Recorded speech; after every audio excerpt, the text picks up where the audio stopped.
નમસ્કાર મિત્રો, મહાદેવ એજ્યુકેશન ચેનલમાં આપ સૌનું હાર્દિક સ્વાગત છે. મિત્રો, આજના વિડીયોમાં આપણે ગુણોત્સવ 2.0 એટલે કે સ્કાપ પોર્ટલમાં લોગિન થવા માટે તેમજ પોર્ટલમાં કરવાના થતા મૂલ્યાંકન બાબતે જરૂરી ટેકનિકલ વિગતો વિશે આપણે માર્ગદર્શન મેળવીશું. તો વિડીયોમાં અંત સુધી બન્યા રહેજો અને ચેનલ પર નવા હોય તો ચેનલને સબસ્ક્રાઇબ કરજો.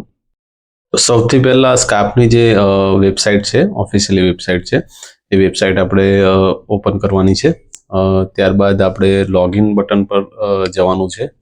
જમણી બાજુના ઉપરના ખૂણામાં આપેલ લોગિન બટન અથવા નીચે સ્કૂલ લોગિન બટન પર આપણે ક્લિક કરવાનું છે અને બંને બટન તમને લોગિન પેજ પર લઈ જશે. દરેક શાળાએ એક ડિફોલ્ટ એકાઉન્ટ આપવામાં આવેલ છે.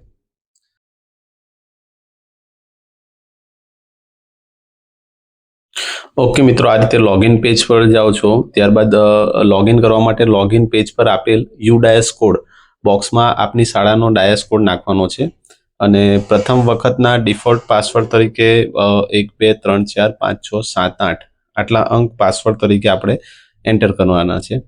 લોગિન થયા બાદ આપ મૂલ્યાંકનની કામગીરી ચાલુ કરી શકશો.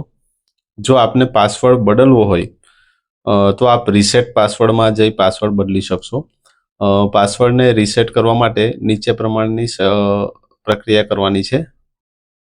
જો આપ પાસવર્ડ ભૂલી ગયા છો અથવા રીસેટ કરવું હોય તો દરેક શાળાનો ડિફોલ્ટ પાસવર્ડ રીસેટ કરવા માટે આ 3 પગલાં કરવાના છે. તો તમારો યુડાયસ કોડ, આપનો મોબાઈલ નંબર દાખલ કરવાનો છે, યુડાયસ કોડ ઉપર નાખવાનો છે. ત્યારબાદ નીચે મોબાઈલ નંબર એન્ટર કરવાનો છે. ત્યારબાદ સેન્ડ ઓટીપી બટન પર ક્લિક કરવાનું છે, નીચે જે શો થાય છે એના પર. એટલે સેન્ડ ઓટીપી બટન પર ક્લિક કરશો એટલે તમારા રજિસ્ટર્ડ મોબાઈલ નંબર પર ઓટીપી આવશે, વેરીફાઈ કરવાનો છે અને ઓટીપી એન્ટર તમારે કરવાનો છે. એટલે ચોકસાઈપૂર્વક આપણે ઓટીપી એન્ટર કરી દેવાનો છે. ઓટીપી એન્ટર કરીશું. ત્યારબાદ ઓટીપી વેરીફાઈ કરશો એટલે આ રીતે ઓલ્ડ પાસવર્ડ એટલે જૂનો પાસવર્ડ જે છે અહીંયા આપણે એન્ટર કરવાનો છે. ત્યારબાદ ન્યૂ પાસવર્ડ આપણે એન્ટર કરવાનો છે, જે પણ તમારે નવો પાસવર્ડ બનાવવો હોય. ત્યારબાદ આવશે કન્ફર્મ પાસવર્ડ એટલે ન્યૂ પાસવર્ડ જે નાખ્યો છે ફરી એકવાર આપણે એન્ટર કરવાનો છે અહીંયા અને એન્ટર કરીશું. ત્યારબાદ નીચે રીસેટ પાસવર્ડનું જે ઓપ્શન દેખાય છે એના પર ક્લિક કરવાનું છે એટલે સફળતાપૂર્વક આપ નવો જે પાસવર્ડ ક્રિએટ કરવાનો છે આપ ક્રિએટ કરી શકશો. ઓકે મિત્રો, આ રીતે રીસેટ કરીને આપણે લોગિન કરી લઈશું. એટલે સૌથી પહેલું આપણે છાત્રાલય એટલે કે હોસ્ટેલ છે કે નથી હોસ્ટેલ ફેસિલિટી એ યસ કે નો આપણે કરવાનું છે. જો શાળામાં હોસ્ટેલ ફેસિલિટી હોય તો યસ કરવાનું છે, જો ના હોય તો નો કરવાનું છે. એટલે આ પ્રથમ પગલું આપણે કમ્પ્લીટ કરી લેવાનું છે. આટલું જોયા બાદ બાજુમાં 2 ઓપ્શન આપ્યા છે, સ્કૂલ ડિટેલ અને સેલ્ફ એસેસમેન્ટ એટલે કે સ્વ મૂલ્યાંકન. આપણે કામગીરી સ્વ મૂલ્યાંકન કરવાનું છે આમાં, બરાબર. એટલે એના પર આપણે સ્વ મૂલ્યાંકન પર ક્લિક કરીશું. એટલે જે સેલ્ફ એસેસમેન્ટ દેખાય છે એના પર આપણે ક્લિક કરીશું.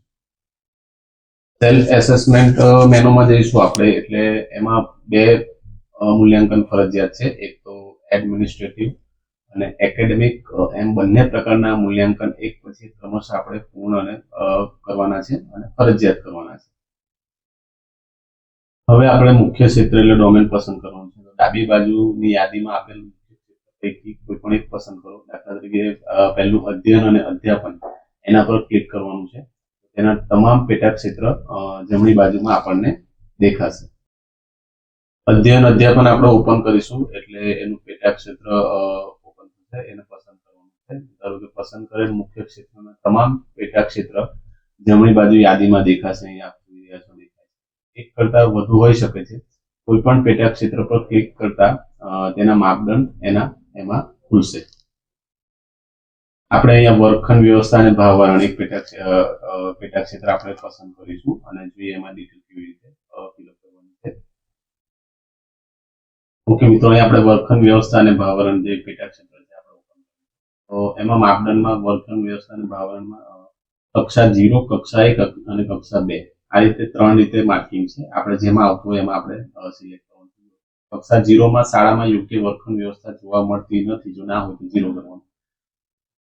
બીજું છે શાળાના વર્ગખંડોમાં પર્યાપ્ત હવા ઉજાસ છે પણ વિદ્યાર્થીઓ માટે યોગ્ય બેઠક વ્યવસ્થા, પ્રવૃત્તિ માટે યોગ્ય અવકાશ ઉપલબ્ધ નથી, એ આવતો હોય તો કક્ષા 1 કરવાનું. શાળાના વર્ગખંડોમાં પર્યાપ્ત હવા ઉજાસ અને વિદ્યાર્થીઓ માટે યોગ્ય બેઠક વ્યવસ્થા છે પણ પ્રવૃત્તિ માટે યોગ્ય અવકાશ ઉપલબ્ધ નથી, એટલે એ કક્ષા 2 માં કરવાનું છે. અને આમાંથી 3 માંથી કોઈ પણ એક સિલેક્ટ કરીને આપણે next question આપણે કરવાનું છે. આમાં જો આધારમાં 0 0 છે એટલે આધાર પુરાવાની કોઈ જરૂર નથી. ત્યારબાદ જો શાળા છાત્રાલય એટલે માપદંડ જો લાગુ પડતો હોય તો આમાં કરવાનું છે.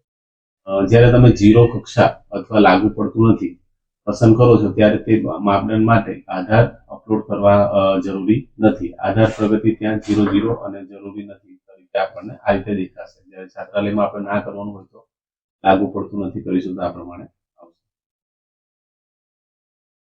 જો જ્યાં મેન્ડેટરી આધાર એટલે કે પુરાવા માટે ખાસ જરૂરિયાત હોય તો ત્યાં આપણે ફોટો અપલોડ કરવાનો છે. તો અહીંયા આપ્યું છે કે વર્ગખંડમાં હવા ઉજાસની સ્થિતિ, વર્ગખંડ બેઠક વ્યવસ્થા, જરૂરિયાત વાળા બાળકો માટે કરેલ વ્યવસ્થા અને ફર્નિચર ખ્યાલ આવે એ રીતે લેવાયેલ ફોટોગ્રાફ, શાળાના કુલ વર્ગોના 20% વર્ગોનો એક ફોટોગ્રાફ આપણે અપલોડ કરવાનો છે. જ્યાં આધાર ફરજિયાત હોય ત્યાં પ્રોસેસ બાદ આ રીતે દેખાય છે, એકમાંથી એક અપલોડ કરવી રીતે. તો જેપીજી, પીએનજી અથવા પીડીએફ ફોર્મેટમાં મહત્તમ 5 MB સુધીનો દસ્તાવેજ આપણે એટલે કે ફોટોગ્રાફ અપલોડ કરી શકીએ છીએ.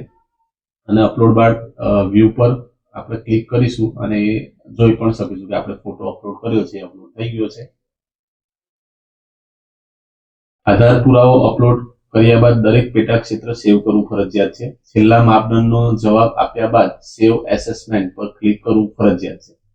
નહીં તો તમે કરેલ કામગીરી સેવ થશે નહીં. એટલે મિત્રો ખાસ ધ્યાન રાખવાનું કે આપણે સેવ એસેસમેન્ટ આપણે ખાસ કરવાનું છે. સેવ કર્યા બાદ ડાબી બાજુના પ્રોસેસ બારમાં વધારો આપણને દેખાશે. જો મિત્રો આ રીતે બધા જ એસેસમેન્ટ આપણા પૂર્ણ થઈ જશે તો પછી બધા મૂલ્યાંકન સબમિટ કરો જે બટન છે એના પર આપણે ક્લિક કરવાનું છે. જ્યારે એડમિનિસ્ટ્રેટિવ અને એકેડમિક એમ બંને મૂલ્યાંકન આપણા 100% પૂર્ણ થાય અને તમામ જરૂરી આધાર અપલોડ થાય ત્યારે ડાબી બાજુ નીચે જે બધા મૂલ્યાંકન સબમિટ બટન છે એના પર આપણે ક્લિક કરવાનું છે. એટલે આપણી કામગીરી અહીંયા 100% સમગ્ર મૂલ્યાંકન પ્રગતિ 100% અહીંયા શો થશે.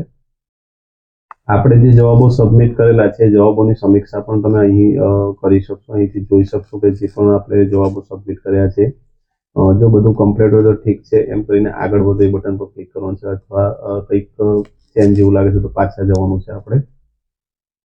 ઓકે મિત્રો, તો આ હતી બેઝિક ઇન્ફોર્મેશન કે કઈ રીતે આપણે જે સ્ટાફમાં જે આપણે સ્વમૂલ્યાંકન કરવાનું છે એ લોગિન કઈ રીતે કરવાનું છે અને એમાં કેવી રીતે ફોટોગ્રાફ્સ અપલોડ કરવાનો છે, તમામ ક્ષેત્રોનું એસેસમેન્ટ આપણે કરવાનું છે. વિડીયોમાં કોઈ ક્ષતિ રહી હોય તો ક્ષમા કરજો.